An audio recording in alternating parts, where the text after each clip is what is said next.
Team India star batter Yashasvi Jaiswal U turn తీసుకున్నాడు. గోవాని కాదని మళ్ళీ ముంబై బాట పట్టాడు. బీసీసీఐ రూల్స్ ప్రకారం అంతర్జాతీయ ప్లేయర్ ఎవరైనా ఖాళీ సమయంలో దేశవాళీలో ఆడాల్సిందే. దీన్ని అతిక్రమిస్తే కఠిన చర్యలు తీసుకోవడానికి బీసీసీఐ ఏమాత్రం వెనకాడదు. గతంలో అయ్యర్, ఇషాన్ కిషాన్ విషయంలో ఇదే జరిగింది.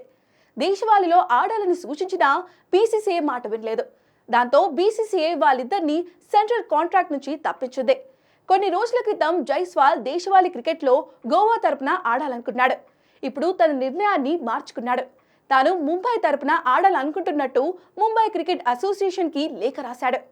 నో అబ్జెక్షన్ సర్టిఫికేట్ కోసం రాసిన లేఖను కూడా వెనక్కి తీసుకున్నట్లు చెప్పుకొచ్చాడు. ఎన్ఓసి బీసీసీఐ లేదా గోవా క్రికెట్ సంఘానికి ఇంకా సమర్పించలేదని చెప్పడంతో ముంబై జైస్వాల్ అభ్యర్థనాన్ని స్వీకరించే అవకాశం ఉంది. మరోవైపు వచ్చే రంజీ సీజన్లో తన పేరును పరిశీలించాలని ముంబై క్రికెట్ అసోసియేషన్కి అపీల్ చేసుకున్నాడు.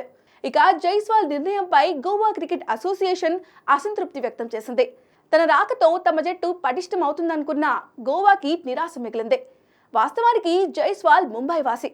అతను అండర్-19 నుంచి ముంబైకి ప్రాతినిధ్యం వహిస్తున్నాడు. 2019లో ఆ జట్టు తరపునే ఫస్ట్ క్లాస్ క్రికెట్లో అరంగేట్రం చేశాడు.